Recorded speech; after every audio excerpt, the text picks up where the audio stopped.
E aí, turma, tudo tranquilo? Aqui, professor Anderson Marques, vamos para mais uma videoaula, continuando falando sobre a geopolítica do continente africano. Hoje, nosso foco vai ser a questão de Ruanda, e para a gente chegar no genocídio de Ruanda e no reflexo disso na atualidade, vamos conhecer um pouquinho dos dados do país. Vocês podem ver na tela aí, por exemplo, que Ruanda é um país basicamente católico, cristão, né? 46% são católicos, 20% protestantes, em que pese haverem por lá outras crenças, como o islamismo, o animismo, crenças tradicionais, etc. É um país muito pobre, com dados socioeconômicos baixíssimos. O IDH, por exemplo, é de 0,385. Esses dados estão no site do Brasil Escola, são dados de 2018, ok? Mas de tudo que eu pudesse falar sobre Ruanda, de tudo que eu poderia falar, o mais importante é entender que o país tem, na sua composição étnica, 90% de Hutus, 9% de Tutsis e 1% para o resto, com destaque para os Tivás. E é este conflito entre Hutu e Tutsi que acabou refletindo na situação de guerra do genocídio então falado. Ruanda, durante a Conferência de Berlim, ficou na mão dos alemães, só que com a derrota alemã na Primeira Guerra Mundial, a Alemanha perde parte de suas colônias, e aí a Bélgica assume o poder no país, e era uma prática alemã, foi aprofundada pelos belgas, diferenciar a população entre Hutus e Tutsis. Os caras chegavam a medir o tamanho do nariz, para você ter ideia. Aqueles que tinham os traços negroides mais marcantes, nariz chato e maior, o lábio mais grosso, o cabelo mais crespo, esses eram chamados de Hutus. Os Hutus, por exemplo, assim como os Tutsis e outras etnias, tinham na certidão de nascimento o título de Hutu ou Tutsi para identificar desde o nascimento. E o interessante é que situações como essa aqui, ó, aqui eu tenho um homem Hutu que é esposo de uma mulher Tutsi. Na hora que o filho nascia, eles olhavam, se o filho saísse mais escurinho, com o cabelo mais crespo, enfim, com os traços negroides mais marcantes, ia no registro dele Hutu. Se não, ia Tutsi. O fato é que, na comparação original, os Tutsis vieram da região da Somália, da Etiópia.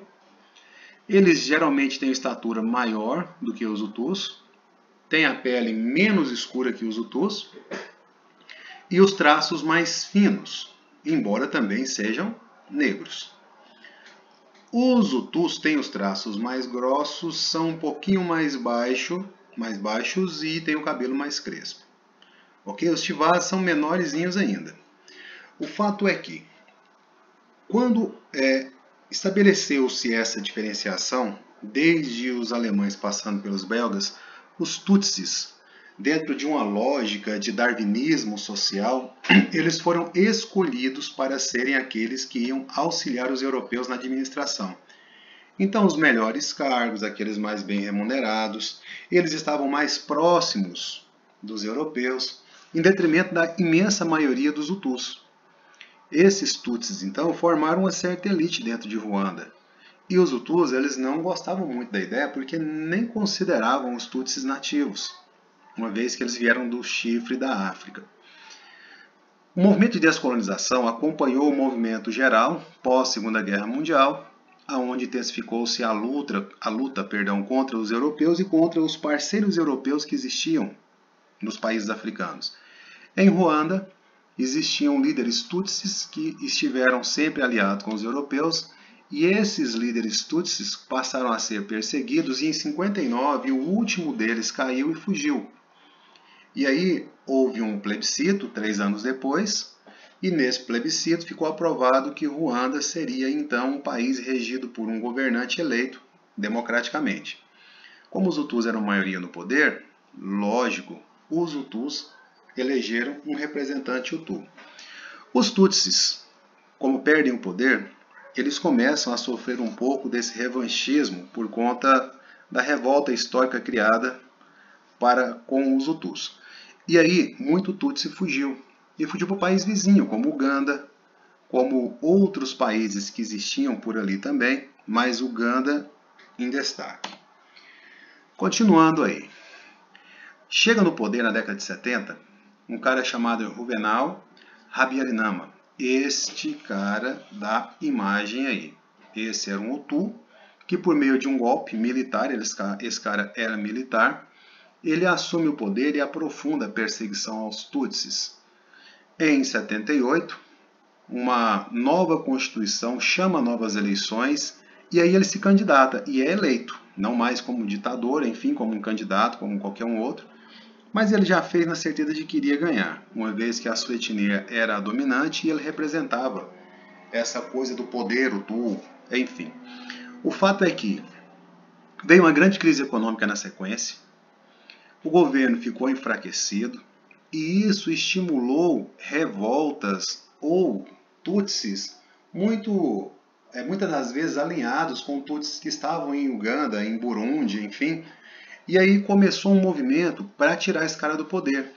Esse movimento era chamado de Frente Patriótica de Ruanda, que tinha uma certa base, um certo apoio em Uganda. Por quê? Porque muitos ruandeses fugiram para Uganda quando os Hutus, muitos Tutsis fugiram para Uganda quando os Hutus chegaram ao poder. Tutsi e Hutu era ruandês, né? Mas enfim, ruandês. Rebeldes Tutsis se fortaleciam, o governo de Abiramana ficava mais fraco, e aí, vendo esse enfraquecimento do poder e a ascensão de grupos rebeldes Tutsis, surgiu no seio dos Hutus mais radicais um grupo que, segundo denúncias, era liderado pela própria esposa do presidente, certo? Ela nunca admitiu isso diretamente, mas enfim, eu vou dar um spoiler para vocês, hoje ela está presa na França por conta disso, por conta de liderar extremistas e tal. Mas ela continua negando. O fato é que esse clima de tensão foi aumentando, começaram confrontos. Esses confrontos tinham basicamente facão como principal arma. Eles compravam facões da China a um custo muito baixo e na hora da guerra cada qual usava seus facões. O exército, esse exército revoltoso de Tutsi, a Frente Patriótica de Ruanda, conseguia, com o apoio do governo de Uganda, se armar um pouquinho melhor, mas o fato é que, com a intensificação dos conflitos, foi assinado um acordo de paz entre os dois grupos.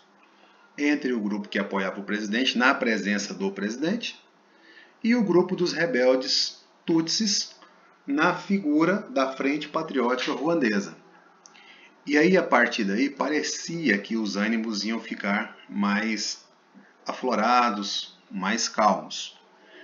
No meio do poder Hutu, surgiu uma milícia chamada Interahamwe. Na verdade, Interahamwe era um conjunto de etnias revoltosas, mas enfim. A milícia Interahamwe, ela chamou para si o direito de defender o poder Hutu. Eles foram se armando, tomaram conta de uma rádio na capital de Ruanda, e a partir dali eles começavam a incentivar os Hutus a se armarem e prepararem para o dia em que eles iam matar as baratas, cortar as árvores grandes. É assim que eles se referiam aos Tutsis. A ONU enviou para lá emissários, observadores, para acompanhar o aumento da tensão. Só que esses observadores da ONU só podiam ser observadores, nada mais. Eles, percebendo a tensão aumentando, não fizeram nada até o dia em que os próprios observadores da ONU foram atacados. Aí eles tiveram que fugir. Quando eles fogem, a situação entra em caos. Por quê? Porque em 6 de abril de 94, quando ia pousar em Kigali, que é a capital de Ruanda, o avião do presidente ele foi abatido, ele foi derrubado. Ninguém sabe exatamente quem é que derrubou o avião, mas é lógico, a maioria dos Hutus acusaram os rebeldes Tutsis. Os Tutsis até hoje falam que foram os rebeldes Hutu que mataram o próprio presidente para acusar os Tutsis de ter um motivo para começar a guerra. Ninguém vai saber ao certo quem foi o autor, mas a gente sabe a consequência. A consequência foi que nos próximos 100 dias, cerca de 800 mil Tutsis foram mortos. E mortos basicamente com facão, com golpe de facão. Esse genocídio ele só acaba quando a Frente Patriótica Ruandesa, e aí com muitos Tutsis baseados em Uganda, eles conseguem entrar no país e lutar contra esses milicianos Hutus armados com facões principalmente. E aí eles tomam o poder, destituem do poder os Hutus, chamam eleições e passam a perseguir os Hutus que participaram dos massacres. E aí, galera, foi vizinho matando vizinho. Se você quiser ter uma noção mais ou menos do que aconteceu, assista o filme Hotel Ruanda. Tá? Esse filme que foi indicado a Oscar e tal. O cara foi indicado a Nobel da Paz, o protagonista do filme. Não o ator, mas aquele que foi representado. Mostra muito bem essa situação. E acreditem, apesar de 800 mil Tutsis terem sido executados, depois que a Frente Patriótica Ruandesa entra no processo, mais ou menos 60 mil Hutus morreram. E esses dados são dados que a gente nunca vai saber exatamente quantos foram de fato. Tá? O fato é que o exército Tutsi toma o poder, chama eleições e solicita o julgamento daqueles que participaram do massacre. Dentro de Ruanda, muitos foram condenados e executados publicamente. Os grandes líderes do poder Hutu, líderes como a esposa do presidente, líderes como o camarada que eu disse que comprou a rádio, enfim, esses fugiram. E estão sendo pegos aí. Alguns ainda estão foragidos da justiça, são perseguidos pela Interpol, mas, por exemplo, a esposa do presidente ela foi presa na França, em Paris. Certo? O atual governo de Ruanda está na mão de um Tutsi, como eu falei lá no começo, chamado Paul Kagame. Ele é o grande líder da Frente Patriótica Ruandesa. No governo dele, Ruanda tem experimentado um certo crescimento econômico. Como eu disse em outras videoaulas também, quando a gente fala de crescimento econômico na África, isso é um pouquinho complicado porque esses países possuem o PIB muito baixo e ainda que eles cresçam muito, o crescimento pode ser grande, mas o resultado final desse crescimento na comparação com outros países ainda é muito pequeno, né? E existe um museu do genocídio, tá aqui, ó, onde as ossadas de mortos foram colocadas lá, e aqui tem Hutu e tem Tutsi, mas muito mais Tutsi, lógico, para que as pessoas entrem aí e diferenciem quem é o que de qual etnia, porque a estrutura óssea basicamente é a mesma de todo mundo, né? Aí não tem negro, não tem branco, não tem católico, não tem islâmico, enfim. São todos restos mortais apenas. É ilegal atualmente em Ruanda falar de etnia. Não existe mais o registro na certidão de nascimento de quem é Hutu, quem é Tutsi, quem é Twa ou alguma outra etnia que exista por ali. E Ruanda tem experimentado uma certa estabilidade. Tá? Essa é a situação atual e o grande desafio é lutar contra a miséria que ainda massacra esse país. Aqui o filme que eu falei, Hotel Ruanda, ok? Esse aqui é o Paul Rusesabagina, que é o grande protagonista lá, é um cara que era administrador de um hotel em Ruanda, um hotel que era da rede Mille Collins, que é uma rede belga muito famosa de hotéis mundo afora. E esse cara, apesar de ser Hutu, ele fez de tudo para proteger Tutsis do massacre. Por isso ele foi indicado ao Prêmio Nobel da Paz. Certo?